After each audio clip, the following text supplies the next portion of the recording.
श्री राधा कृष्णाय नमो नमः। सर्वप्रथम मैं भगवान श्री राधा गोविंद के श्री चरण कमलों की वंदना करता हूँ। आप सभी भक्त श्रोताजनों को भी सादर नमस्कार करता हूँ। श्री कबीर दोहावली से अब तक हम 24 भागों में 600 दोहों के भावार्थ का श्रवण कर चुके हैं। इसे आगे बढ़ाते हुए आज हम अगले 25 दोहों के भावार्थ का श्रवण करेंगे, जो इस प्रकार से है। अवगुण कहूँ शराब का आपा अहमक होए, मानुष से पशुआ भया दाम गांठ से खोए।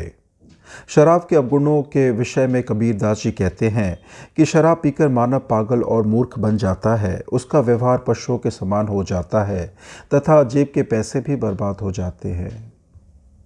ऊंचे पानी ना टिके नीचे ही ठहराए, नीचा होए सो भरी पिए ऊंचा प्यासा जाए। पानी ऊंचे स्थान पर कभी नहीं ठहरता, इसलिए नीचे झुकने वाला ही पानी पी सकता है। जो व्यक्ति ऊंचे स्थान पर खड़ा रहता है वो प्यासा ही रह जाता है। अर्थात ज्ञान प्राप्त करने के लिए नम्रता परम आवश्यक है। ऐसी वाणी बोलिए मन का आपा खोए, औरन को शीतल करे आपहु शीतल होए। श्री कबीर जी कहते हैं, मन से घमंड की भावना त्याग कर ऐसी वाणी बोलो जिससे दूसरों का मन प्रसन्नता से खिल उठे। दूसरों को प्रसन्न देखकर आप स्वयं भी प्रसन्नता का अनुभव करेंगे। फलकार न सेवा करे निशि दिन जाचे राम, कहे कबीर सेवक नहीं चाहे चौगुन दाम। जो प्राणी मन से फल की इच्छा रखकर नित्य प्रतिदिन प्रभु राम से याचना करता है वो लोभी और स्वार्थी है। कबीर जी कहते हैं कि वह सेवक नहीं है, वह तो अपने सेवा के चौगुना दाम चाहता है। दासा तन हृदय बसे साधु ना सो आधीन, कहे कबीर सो दास है प्रेम भक्ति लवलीन। जिनके हृदय में दास के गुण दीनता और प्रेम भावना होती है वे साधु जनों के अधीन रहकर उनकी आज्ञा का पालन करते हैं।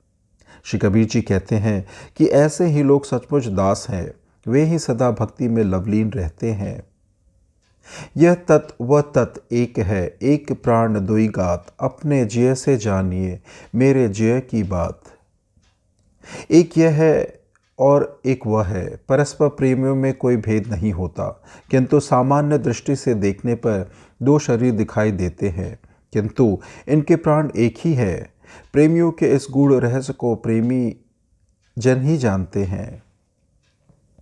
गोता मारा सिंधु में मोती लाए पैठी, वह क्या मोती पाएंगे रहे किनारे पैठी। प्रेम रूपी गहरे समुद्र में जिसने निर्भय होकर गोता लगाया उसे मोती मिला, किंतु जो डूबने के भय से किनारे पर बैठा रहा उसे क्यों मोती मिलेगा। अर्थात प्रेम रूपी मोती प्राप्त करने के लिए कठिन साधना की आवश्यकता है। आया प्रेम कहाँ गया देखा था जब कोय, छिन रोवे छिन में हंसे सो तो प्रेम ना होए। जब प्रेमी हृदय में प्रेम का समावेश हुआ तो उसको कभी ना देखा, किंतु वह कहाँ चला गया जो मात्र में प्रेम के नाम पर रोने लगा और दूसरे क्षण हंसने लगा। यह प्रेम का रूप नहीं बल्कि भ्रम है। मान अभिमान न कीजिए कहे कबीर पुकार, जो सिर साधु ना नमे तो सिर काटी उतार। श्री कबीर जी कहते हैं, मान सम्मान प्रतिष्ठा आदि का कदापि अभिमान मत करो, क्योंकि यह व्यर्थ की बातें कल्याण मार्ग में अवरोध उत्पन्न करती है। कबीरदास जी कहते हैं कि जिस प्राणी का सिर साधु संतों के सन्मुख नहीं झुकता उस सिर को काटकर फेंक देना चाहिए। पांच तत्व का पूतरा मानुष धरिया नाम, दिनचार के कारणे फिर रोके ठाम। पृथ्वी जल वायु अग्नि और आकाश तत्व से मिलकर बने ढांचे को मनुष्य नाम रख दिया। 4 दिन के क्षणिक सुख विलास में लिप्त होकर जीव ने अपने मोक्ष का द्वार बंद कर लिया। मौत बिसारी बावरी अचरज किया कौन, तन माटी में मिल गया जो आटा में लौन। ए बावरी, तू मृत्यु को क्यों भूल गई, मृत्यु की होने वाली दशा पर तुझे किसने आश्चर्य में डाल दिया। इस सुंदर शरीर से प्राण निकलते ही यह मिट्टी में इस प्रकार मिल जाएगा जैसे आटे में नमक मिला दिया जाता है। मेरा संगी कोई नहीं सबे स्वार्थी लोए, मन प्रतीति ना उपजे जिय विश्वास ना होए।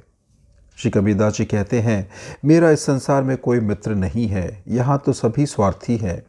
इसलिए मन में चाहे प्रेम ना हो, हृदय में विश्वास ना हो, किंतु सबको अपने अपने हित लाभ की चिंता लगी रहती है। कामी तो निर्भर भया करे न काहू संक, इंद्री केरे बसी पड़ा भुगते नरक निशंक। कामी व्यक्ति निर्लज होने के कारण किसी से भयभीत नहीं होता, वह निर्भीक होता है और अपने विषय में किसी पर कोई शंका भी नहीं करता। वह तो अपनी इंद्रियों के वश में पड़ा रहता है, अर्थात अंत आने तक अनेक प्रकार के दुखों को भोगता है। कहता हूँ कहीं जात हूँ, माने नहीं गवार, बैरागी गिरही कहाँ कामी वार नवार। पहले भी कह चुका हूँ, अभी कहता हूँ और कहता हुआ जाता हूँ कि कामी मनुष्य साधु बैरागी के वेश में हो या गृहस्थ रूप में, उसका किसी भी रूप में ठिकाना नहीं है, अर्थात उसका उद्धार नहीं हो सकता। मोह फंद सब फुंदया कोई न सके निवार, कोई साधु जन पारखी बिरला तत्व विचार। मोह माया के फंदे में सभी लोग फंसे पड़े हैं, इससे कोई नहीं छूट पाता। कोई ज्ञानी पारखी आत्मदर्शी संत ही इससे मुक्ति प्राप्त कर सकता है। मद अभिमान न कीजिए कहे कबीर समुझाए, जासर अह जू संचरे पड़े 84 जाए। श्री कबीरदास जी कहते हैं, मत का अभिमान कभी मत करो, मत का त्याग करना ही उचित है। जिसके मस्तिष्क में अहंकार प्रविष्ट हो जाता है वह अपने को ही सर्वस्व समझने लगता है और लख 84 के चक्कर में पड़कर भटकता है। लेने को हरिनाम है, देने को अन्नदान, तरने को है दीनता, बूढ़ना को अभिमान। संसार में लेने के लिए हरिनाम उत्तम है और दान देने के लिए अन्नदान सर्वोत्तम है। भवसागर से तरने के लिए नम्रता और डूबने के लिए अभिमान है। ज्ञानी लोग अभिमान का त्याग करके शांति और सुखमय जीवन व्यतीत करते हैं। गुरु की जय जानी के पानी पीजे छानी, बिना विचारे गुरु करे परे 84 खानी।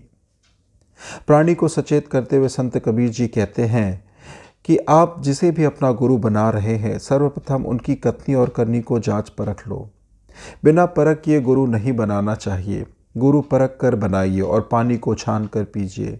जो बिना विचारे किए गुरु बना लेता है वह संसार रूपी 84 आवागमन के चक्कर में पड़कर भटकता रहता है। नैनों की करी कोठरी पुतली पलंग बिछाए, पलकों की चिक डारी के पिय को लिया रिझाए। अपने सद्गुरु को सम्मानित करने के लिए नेत्रों की कोठरी बनाकर पुतली रूपी पलंग बिछा दिया और पलकों की चिक डालकर अपने स्वामी को प्रसन्न कर लिया, अर्थात नैनों में प्रभु को बसाकर अपनी भक्ति अर्पित कर दी। माला तो कर मैं फिरे जीप फिरे मुख माही, मनवा तो चहो दश फिरे यह तो सुमरत ना नाही। हाथ में माला फिर रही है और मुंह के बीच में जीभ फिर रही है तथा चंचल मन स्वच्छंद रूप से चारों दिशाओं में घूम रहा है। फिर यह सुमरन कहाँ हुआ? यह तो सुमरन करने का दिखावा है। जब तक मन शांत और एकाग्र नहीं होता तब तक सुमरन संभव नहीं है। जो कोरी रोजा बुने नीरा आवे छोर, ऐसो लेखा मीच का दौरी सके तो दौर। जिस प्रकार जुलाहे धागे की चरखी चलाकर एक एक सूत पिरोकर कपड़ा बुनता है और उसका अंत निकट आता है, उसी प्रकार एक एक पल एक एक घड़ी मृत्यु निकट आती है। हे मानव, तुझ में भागने की शक्ति है तो भाग, अर्थात भजन साधन करके अपने कल्याण का मार्ग सुदृढ़ कर। जो मानुष गृह धर्म युत राखे शील विचार, गुरुमुख बानी साधु संग मन वच सेवा सार। कबीरदास जी कहते हैं कि जो गृहस्थ मनुष्य गृहस्थी धर्म युक्त रहता, शील विचार रखता, गुरुमुख वाणियों का विवेक करता, साधु संगत करता और मन वचन कर्म से सेवा करता है, उसी को जीवन का लाभ मिलता है। चाल बकुल की चलत है बहुरे कहावे हंस, ते मुक्ता कैसे चुगे पड़े काल के फंस। जो बकुल के आचरण में चलकर पुनः हंस कहलाते हैं वे ज्ञान मोती कैसे चुकेंगे? वे तो कल्पना काल में पड़े हैं। शब्द विचारे पथ चले ज्ञान गली दे पाओ, क्या रमता क्या बैठता क्या गृह कांदला छाओ। श्री कबीरदास जी कहते हैं, निर्णय शब्द का विचार करें, ज्ञान मार्ग में पांव रखकर सतपथ में चले, फिर चाहे रमता रहे, चाहे बैठा रहे, चाहे आश्रम में रहे, चाहे गिरी कंदरा में रहे और चाहे वृक्ष की छाया में रहे, उसका कल्याण है। कवि तो कोटि कोटि है, सिर के मूड़े कोट, मन के मूड़े देखी करे, ता संग लीजे ओट। कविता करने वाले तो करोड़ों करोड़ों हैं और सर मुड़ाकर घूमने वाले वेशधारी भी करोड़ों हैं, परंतु ए जिज्ञासु, जो अपने मन को मोड़ लिया, ऐसे विवेकी सद्गुरु देखकर तो उसकी शरण ले। इस प्रकार से श्री कबीर दोहावली से आज के दोहों के भावार्थ की संपन्नता होती है। श्रवण करने के लिए और अपना बहुमूल्य समय देने के लिए आपको धन्यवाद। श्री राधा कृष्णाय नमो नमः।